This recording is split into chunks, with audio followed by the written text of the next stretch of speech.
where people have proven that they've drinking methylene blue and stuff like that. Yeah, methylene blue, which was a fabric dye. Yeah. Yeah, it was a textile dye. And now they find out it has profound effects on your mitochondria. Yep. Mel Gibson was a guest on Joe Rogan's podcast where they threw out a bunch of crazy conspiracy theories about the healthcare industry and pharmaceutical drugs and all of that. Sam Seder and Emma Vigeland on the Majority Report covered all of this. I'm going to react to their channel because if I try to react directly to Joe Rogan and play long clips of his show, then I'll get a copyright claim. So I'm going to take a look at clips from Joe Rogan show as well as the Majority Report. I'm going to share my thoughts on this too. This is an entertaining one. Let's get into this together. And now he's got another story that he wants to tell about 3 friends that he has that have been miraculously cured by you know what and from you know what. I'll tell you a good story. Okay. I have 3 friends. All 3 of them at stage That 4 would be the place where you would want him to end that story. That's it. Yep.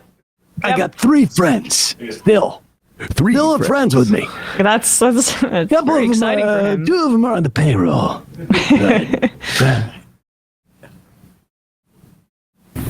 I have 3 friends. All 3 of them had stage 4 cancer. All 3 of them don't have cancer right now at all. And they had some serious stuff going on. And what did they take? Jesus. They took some, what you've heard they've taken. Ivermectin. Fenbendazole. Fenbendazole. Yeah. That's I'm hearing that a lot. They drank hydrochloride something or other. There's studies on that now where people have proven that they've drinking methylene blue and stuff like that. Yeah, methylene blue, which was a fabric dye. Yeah. Yeah, it was a textile dye. And now they find out it has profound effects on your mitochondria. Yep. Yeah. This stuff works, man. There's a lot of stuff that does work, which is very strange because, again, it's profit. When you hear about things that are demonized and that turn out to be effective, you always wonder, well, what is going on here? How is our medical institutions, how have they failed us so that things that do cure you are not promoted because they're not profitable? That they can't control it. They don't have a patent on it. I'm sorry, can you pause it? Why has the medical... So all of the other drugs that they're talking about, ivermectin, created by Big Pharma, hydroxychloroquine, created by Big Pharma. Earlier, like in this conversation, they were talking about monoclonal antibodies and Rogan was saying, oh, they don't make that available for everybody. Like, why not? Well, you know who's also like working in that field is the pharmaceutical industry. It's the reason that it's not working for people is because it's for profit. It's not because of specific drugs that you've decided are based on pseudoscience are harming people. The reason that our medical system isn't working for people is overall that it is for profit. That is the problem. And these charlatans and this, I don't know, this lunatic Mel Gibson over there who looks like a caricature of everybody's racist uncle. And he seems very energized. I mean, they are exploiting people's deep pain that they've experienced with the American healthcare system. 2 very rich guys who can take different treatments a la carte and experiment with stuff with their doctors and do these homeopathic treatments in addition to any additional care that they may need because they literally have millions of dollars to do so. Selling snake oil to an audience that is like the rest of us, the 99% of people in this country who have a horrible experience with the for-profit healthcare system. But it's not individual treatments within the for-profit healthcare system that we need to be targeting via the Joe Rogan experience. It's about the for-profit healthcare system. The idea that they would ever suggest undermining the profit motive in any industry is absurd. I'm not a doctor. It's quite possible that maybe, well, quite possible is a little strong. maybe you should go to Mel Gibson for all of your medical treatments. And there's no doctors out there that would possibly be would use this stuff. Only rogue doctors. In fact, in the thread of that, I saw one of the doctors, this guy Makis, I think, who said that he's the one who prescribed this stuff to, or not prescribed it, because you don't need a prescription from this. You can you get it at the what do you call it? The tractor store, or other places that serve veterinary, or I should say livestock. But he oversaw how much he was this person was taking, I guess. And that was a treatment. This is a doctor who was, I think, had a lot of problems with medical associations for almost a decade now. I'm going to stop here for just a second. And Emma and Sam are right with what they're saying here, but I think it's much simpler than this. Conspiracy theorists, and there's a conspiracy. Everything is a conspiracy now. At what point are there just no conspiracies anymore when everything is a conspiracy theory?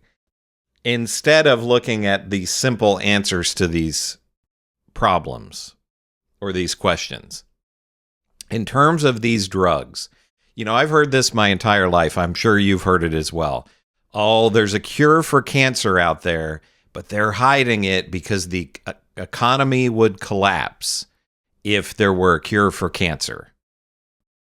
They came up with a cure for polio at the time. I wasn't around when people got polio, but I'm sure that had an impact on the economy, and there were doctors who were able to make money by treating people who had polio, but they didn't just say, we're just going to go on continuing to let people have polio so that we can prop up the economy. No, they came up with a vaccine for polio.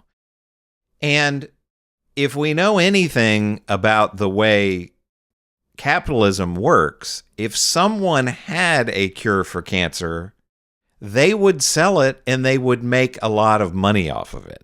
It's the same thing with what happened during the pandemic. I talked to people just locally that I knew who were conspiracy theorists and right-wingers. There are these other things that will cure COVID out there, but then the companies that make the vaccine, they wouldn't be able to make their money off of that. The companies that make the vaccine could have bought these other cures and used them to treat or cure COVID, or the company that made these other treatments, as Sam and Emma are saying here, they're pharmaceutical companies as well. Why could they not have just sold ivermectin or whatever it was to people as a cure for COVID and made $1 trillion at the time that all of the economies of the world were shut down? Imagine what, and I don't know what the company that makes ivermectin is, but imagine how much money they could have made if that were the cure for COVID. All of these other companies would have just allowed, all of these other companies were standing in the way of the company that made ivermectin, McDonald's and Walmart and all the companies that would have lost a bunch of money during COVID because they were closed.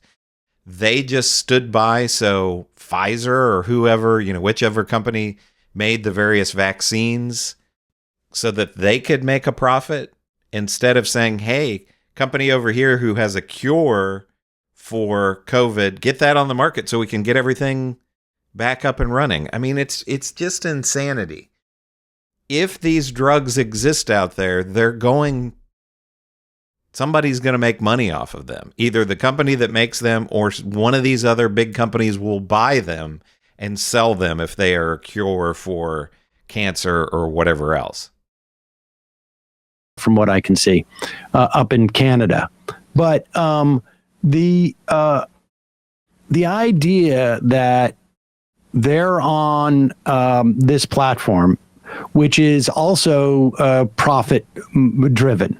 Like the exact sort of impetus for why they're claiming nobody knows that ivermectin and this other drug they're talking about cures cancer. Stage 4 cancer. Stage 4 cancer. No more specifics. You don't need any more specifics about the cancer than that. It's just the worst cancer and a bunch of other things going on. And all 3 of his only 3 friends all had stage 4 cancer. Well, I mean, look, maybe. And they all took ivermectin and they all survived. It just seems a little convenient in terms of a story. First of all, we all know that Mel doesn't have more than 2 friends, okay? So that already was difficult to sit with. The interesting thing is, and somebody brings up this point, Hogtown, the guy on chemotherapy, radiation therapy, and ivermectin says, I found the miracle cure, right? Like, I mean, you might want to know what other things that they're taking, and what other therapies they're going through. And if you take little enough ivermectin, it's not going to hurt you. If you take little enough of it. But the idea that this is a secret cure, and the reason why we don't know about it is because everyone in the industry, all of these doctors are completely invested in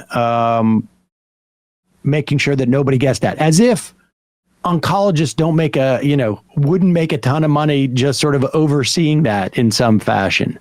Sam's right. It just, none of this makes any sense at all. I'm so tired of conspiracy theorists and conspiracy theories. Another way to look at this is think of the rest of the economy. All these offices and Walmart and whatever other company. Think of the lost productivity of people being sick. People being sick with cancer. There are a lot of people that having cancer would affect their ability to work. You think all these companies wouldn't want those people to be well? I mean, just well enough that they can do their jobs. So if there is this cure for cancer out there, you think the CEO and the people who own Walmart, just as an example, because they're a massive company, don't know that this exists and wouldn't be saying, hey, we want this out there. You got to cure cancer so we can have people working. It's just ridiculous. But let me know in the comments what you think about all of this. Are Mel Gibson and Joe Rogan just nuts? Do they believe all this stuff? I mean, it seems like they do. And do you really believe there are these miracle cures out there, but they're just being kept from us for reasons? I don't really know what the reasons are. Let me know in the comments what you think. Make sure to like and subscribe. I'm so close to 50,000 subscribers. I've been saying this for a while, that I'm ready to get to 50,000 subscribers. If you haven't subscribed yet and you like what I'm doing, please do so. This is Chris on Culture, and I will see you in the next video.